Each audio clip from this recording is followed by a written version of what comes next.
कोई बात नहीं, बस इतनी सी बात। सराय में जो तुम्हारा काम अभी बाकी है उसे मैं कर लूंगी, इससे तुम्हें पूरा दिन मिल जाएगा।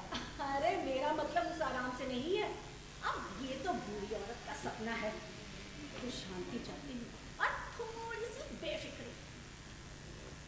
ये कहने में कुछ बेतुका सा लग रहा है, लेकिन कभी कभी मुझे पूजा करने की बहुत इच्छा होती है। माँ, तुम अभी इतनी बूढ़ी भी नहीं हुई हो कि तुम्हें वहां तक जाने की जरूरत पड़े। तुम्हारे पास और भी बेहतर काम है करने को। अरे तू तो जानती है मैं मजाक कर रही थी। अब जिंदगी के आखिरी कुछ सालों में हमें ये चिंताएं छोड़ देनी चाहिए। हमें खुद को सदैव इतना निष्ठुर और सख्त नहीं बनाना चाहिए जितनी तुम कोशिश करती हो मार्था। और तुम्हारी उम्र के हिसाब से तो बहुत ज्यादा है। मैं बहुत सी लड़कियों को जानती हूँ जो उसी साल में पैदा हुई हैं जिस साल में तुम, और वो सिवाय सिवाय अपने शौक और मंसूबों के और कुछ नहीं देखती। तुम तो अच्छे से जानती हो कि उनके शौक और मंसूबे हमारे शौक और मंसूबों के सामने कुछ भी नहीं। अब छोड़ो ये किस्सा। कोई कहेगा कि बात करने से भी तुम्हारा मुंह चलता है। ओह माय गॉड, तो इससे तुम्हें क्या फर्क पड़ता है? जब मैं अपने सामने आए काम करने से नहीं कतराती तो। और सच पूछो, अब तुम्हारे लिए सबका महत्व ही क्या है? मैं तो इतना कह रही थी, कभी कभी मुस्कुरा भी लिया करो। मैं तो मुस्कुराती हूँ माँ। अरे मैं सच कह रही हूँ। अच्छा, लेकिन मैंने तो कभी नहीं देखा। वो इसलिए कि मैं अपने कमरे में मुस्कुराती हूँ जब अकेली होती हूँ। ओ मार्था, मार्था, कितना कठोर चेहरा है तुम्हारा। तो अब तुम्हें ये भी पसंद नहीं होगा। बेटी हो, पसंद तो फिर भी है। ओ माँ, जब हम बहुत सा धन इकट्ठा कर लेंगे और ये पर्दे छोड़ने योग्य हो जाएंगे, जब हम गुजराए और ये बरसाती कस्बा में पीछे छोड़ देंगे और इस अंधेरी जगह को भूल जाएंगे, और जिस दिन हम समुद्र के समीप होंगे जिसके मैं इतने सपने देखती हूँ, उसी दिन तुम मुझे मुस्कुराते हुए देखोगी। लेकिन समुद्र किनारे आज़ादी से जीने के लिए बहुत सारा धन चाहिए। बातें करने से मैं डरना नहीं चाहिए। बस इसी कारण जो भी यहाँ आने पर मजबूर हो, हमें उस पर नजर रखनी चाहिए। अगर वो बहुत धनी है तो संभव है कि मेरी आज़ादी उसी के साथ शुरू हो जाएगी। वैसे वो तुमसे काफी देर तक बात करता रहा था ना, कुल 2 शब्द। अच्छा, तो जब उसने तुमसे अपने लिए कमरा मांगा था तब वो कैसा दिख रहा है? अब तू तो जानती है कि मुझे दिखाई कम देता है और मैंने उसे ध्यान से देखा भी नहीं। मेरा तजुर्बा कहता है जिसे हम जानते ना हो उसे मारना बहुत आसान रहता है। चल खुश हो जा, अब मुझे बात करने से भी डर नहीं लग रहा। ये बेहतर है। गुस्सा मुझे भी पसंद नहीं। अपराध तो आखिर अपराध है। हमें मालूम होना चाहिए कि हम क्या चाहते हैं। मुझे लगता है तुम्हें ये मालूम था। तुमने इस बारे में सोचा जब तुम उस मुसाफिर की किसी बात का जवाब दे रही थी। अरे माता, मुझे कुछ नहीं मालूम था। अब मैं तो अपनी आदत अनुसार ही जवाब दे रही थी। क्या क्या कहा तुमने? आदत? हाँ। तुम तो अच्छे से जानती हो माँ कि हमें कितने ही कम मौके मिल पाए हैं। बेशक, लेकिन दूसरी बार अपराध करते ही आदत बननी शुरू हो जाती है। पहली बार कुछ शुरू नहीं होता, बल्कि कुछ चीजें खत्म हो जाती हैं। और फिर अगर मौके में कम मिले हो तो वर्षों में बदल जाते हैं। हाँ, मेरी आदत ने मुझे उसे देखने के लिए उकसाया, उससे बात ना करने की चेतावनी दी और मुझे ये यकीन दिला दिया कि वो आदमी हमारी जाल में फंसा शिकार लग रहा है। लेकिन उसे मारना बहुत जरूरी है माँ। बेशक उसे मारना बहुत जरूरी। ये तुम बड़े अजीब तरीके से कह रही हो। ओ मार्था, अब मैं बहुत थक गई हूँ मार्था, और अब चाहती हूँ कि कम से कम ये मौत तो आखिरी हो जाए। समुद्र के किनारे या जमीन के बीच मरने की इतनी चिंता मुझे नहीं है। तो इस बात की कि हम दोनों साथ साथ बस यहाँ से निकल चले। जरूर निकल चलेंगे माँ, और वो बेहद महत्वपूर्ण क्षण होगा। इसमें जानने की तो कोई बात ही नहीं है।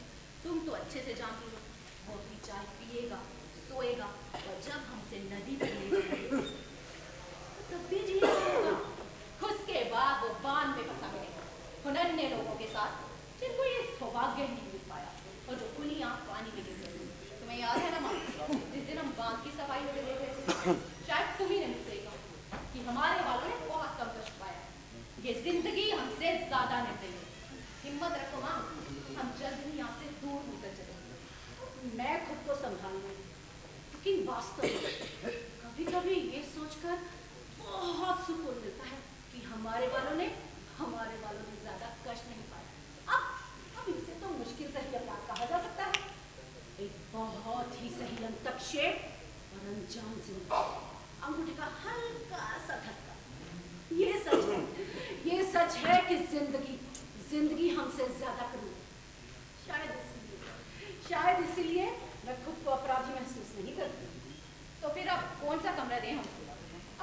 कोई भी दे दो, लेकिन देखो पहली मंजिल पर होना चाहिए। हाँ, पिछली बार तो हमें बड़ी ही परेशानी हुई। हाँ, 2 मंजिलों की वजह से। हाँ। लेकिन क्या ये सच है माँ कि वहाँ समुद्र के तट पे रेत इतनी गर्म होती है, पैरों में छाले पड़ जाते हैं? मार्था, तू तो जानती है ना कि मैं वहां कभी गई नहीं, लेकिन कहते हैं वहां सूरज सब सवाल खत्म कर देता है। हाँ, मेरी एक किताब में भी है, वहाँ सूरज सब कुछ जला देता है, अंतःकरण तक। उसके बाद बदन एक अपूर्व दीप्ति से चमक उठता है, लेकिन अंदर से एकदम खोखला सा हो जाता है। तो क्या तुम इसी वजह से उसका सपना देखती हो? हाँ, मेरी आत्मा मुझ पर बोझ बन गई है।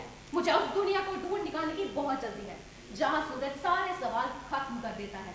मेरी मंजिल यहाँ नहीं है माँ। लेकिन मार्था, याद रखो, अगर सब ठीक रहा तो ही मैं तेरे साथ चलूंगी, वरना मेरे लिए मंजिल पाने जैसी कोई बात नहीं है। एक उम्र तक पहुंचकर ऐसी कोई जगह नहीं होती जहां शांति संभव हो। बस इतना ही काफी होगा कि हम खुद चूने मिट्टी का घर बनाएं, उसे यादों से सजाएं और उसमें कभी कभी सो सकें। लेकिन वास्तव में मेरे लिए महत्वपूर्ण ये होगा कि मुझे नींद व यादें दोनों एक साथ मिल जाए।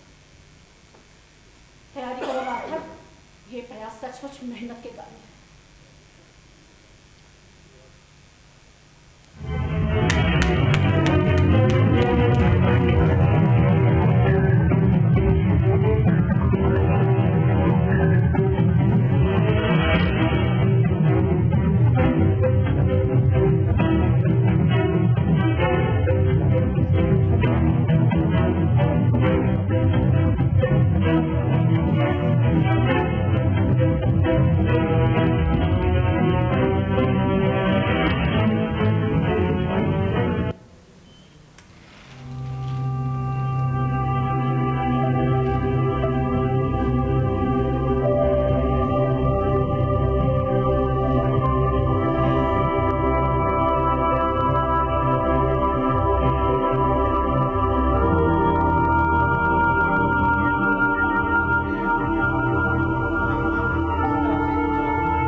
यहाँ कोई नहीं है।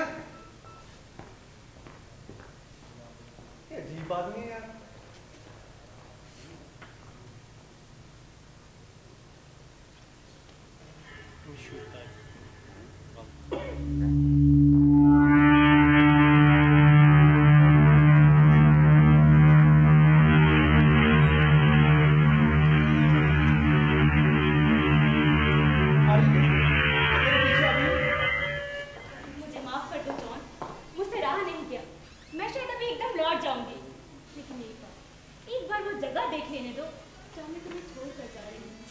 मारिया, वो लोग आ जाएंगे और फिर जो मैं करना चाहता हूँ मारिया संभव नहीं होगा। कम से कम अपने आप को इतना मौका तो दो कि कोई आ जाए और मैं उसे तुम्हारे बारे में बता सकूं। हालांकि तुम ये नहीं चाहते। क्या ये वही जगह है? हाँ मारिया, ये वही जगह। 20 साल पहले मैं इस दरवाजे से यहाँ से गया था। मेरी बहन तो बहुत छोटी थी मारिया, वो इस कोने में खेलती थी। लेकिन मेरी माँ वो मुझसे मिलने नहीं आई थी। लेकिन तब मुझे लगता था कोई खास बात नहीं है। जॉन, मैं कैसे मान लूं कि वो तुम्हें पहचान नहीं पाई? कोई भी माँ अपने बेटे को कभी नहीं भूलती। मारिया, मारिया 20 साल गुजर गए मुझे उसे देखे हुए। मैं तो बड़ा हो रहा था, करीब करीब एक किशोर था। मेरी माँ अब बूढ़ी हो गई है, उसकी नजर भी कमजोर हो गई है। मारिया, मैंने उसे मुश्किल से पहचाना था। मुझे मालूम है, तुम अंदर गए थे, तुमने कहा था नमस्ते और तुम बैठ गए थे। जहां तक मुझे याद है तुम्हें कुछ पहचान में नहीं आया। मारिया, मुझे ये सब ठीक से याद तो नहीं है, लेकिन वो दोनों मुझसे बिना एक शब्द बोले नहीं। मारिया, मैंने मुझे वही बेर लाकर दी जो कि मैंने मांगी थी। वो मुझे काफी देर तक देखती रही, लेकिन पहचान नहीं पाई। सब कुछ जितना मैंने सोचा था उससे ज्यादा मुश्किल था मारिया। तुम अच्छी तरह जानते हो जो ये कोई मुश्किल बात नहीं थी। जरा सी बात करना काफी होता, बस यही कहना था, माँ मैं वापस आ गया और सब कुछ एकदम आसान हो जाता। हाँ मारिया, लेकिन मैं अपने सपनों में ही खोया था। होटल में इंतजार कर रहा था घर लौटे सैलानी बेटे के विशेष स्वागत सत्कार का, लेकिन उन्होंने बेर भी मुझे मेरे ही पैसों से ला कर दी। मारिया, मेरा दिल भरा हुआ था, मुझसे कुछ बोला नहीं गया। जॉन, सिर्फ एक ही शब्द काफी होता। मारिया, वही तो नहीं मिला मुझे। लेकिन देखो मारिया, मुझे कोई जल्दी नहीं है। मैं यहाँ आया हूँ अपनी दौलत लेने के लिए, प्यार लेने के लिए। लेकिन मैं देख रहा हूँ मारिया, ये इतना आसान नहीं है कि अपने घर आए और कह दिया कि ये मेरा घर है। किसी अजनबी को बेटा मानने में कुछ वक्त तो लगता है मारिया। लेकिन तुम अपने आने के बारे में बता क्यों नहीं देते? कुछ ऐसे हालात होते हैं जिनमें उसी तरह करना पड़ता है जैसे कि सारी दुनिया करती है। जब तुम चाहो कि तुम पहचान ले जाओ तो अपना नाम बताना पड़ता है। वो अपने आप में ही प्रमाण है। जहाँ तुम एक अजनबी की तरह पेश आओगे, वहाँ तुम्हें एक अजनबी की तरह ही रखा जाएगा। ओह जॉन, ये सब ठीक नहीं है। छोड़ो मारिया, ये कोई इतनी बड़ी बात नहीं है, और फिर हमें तो इससे फायदा ही है। मैं दूर से समझने की कोशिश करूंगा कि आखिर वो कौन सी चीज है जिससे मैं उन्हें खुशी पहुंचा सकूं, और बाद में खुद को पहचानने के तरीके ढूंढ लूंगा मैं। हाँ, सिर्फ एक ही तरीका है, और वो वही जिसे कोई भी व्यक्ति इस्तेमाल करेगा। बस यही कहना है, मैं आ गया, और फिर दिल को अपने आप बोलने दो। मारिया, दिल इतना सरल नहीं होता। लेकिन बात वो सरल भाषा में ही करता है, और ये कहना कोई मुश्किल नहीं। मैं तुम्हारा बेटा हूँ, और ये रही मेरी पत्नी। उस जगह रहती थी जहाँ हमें पसंद है, जहाँ समुद्र का किनारा है और लेकिन हम लोग वहाँ इतने खुश नहीं थे, और आज मुझे तुम्हारी जरूरत है। तुम मेरे साथ बेइंसाफी कर रही हो मारिया। मैं जानता हूँ मुझे उनकी जरूरत नहीं है, लेकिन तुम्हें मेरी जरूरत हो सकती है मारिया। कोई भी आदमी एकदम अकेला नहीं हो जाता।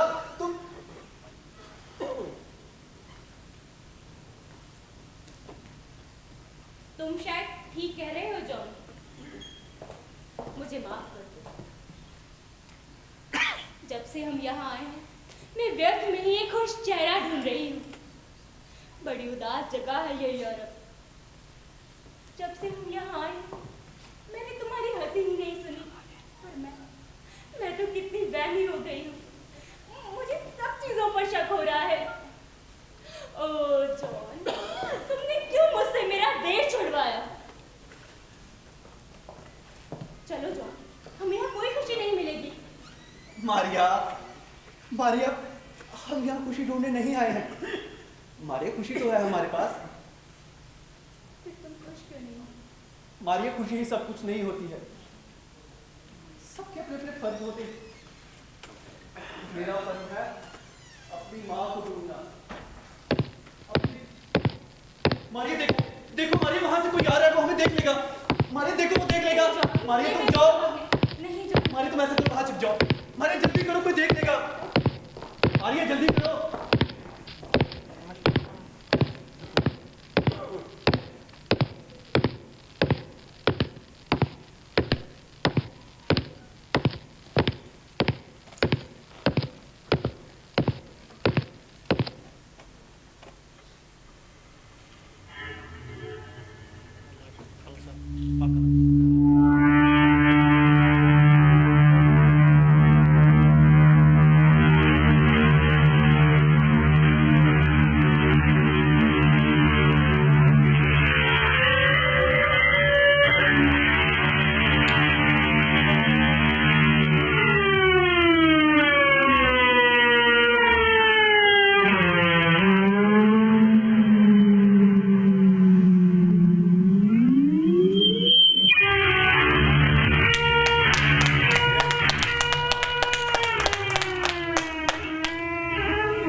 क्या हो गया मारिया?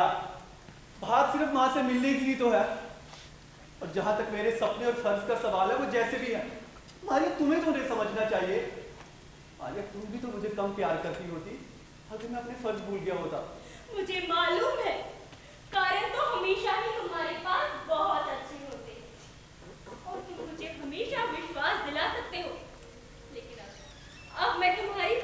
नहीं सुन रही। मैं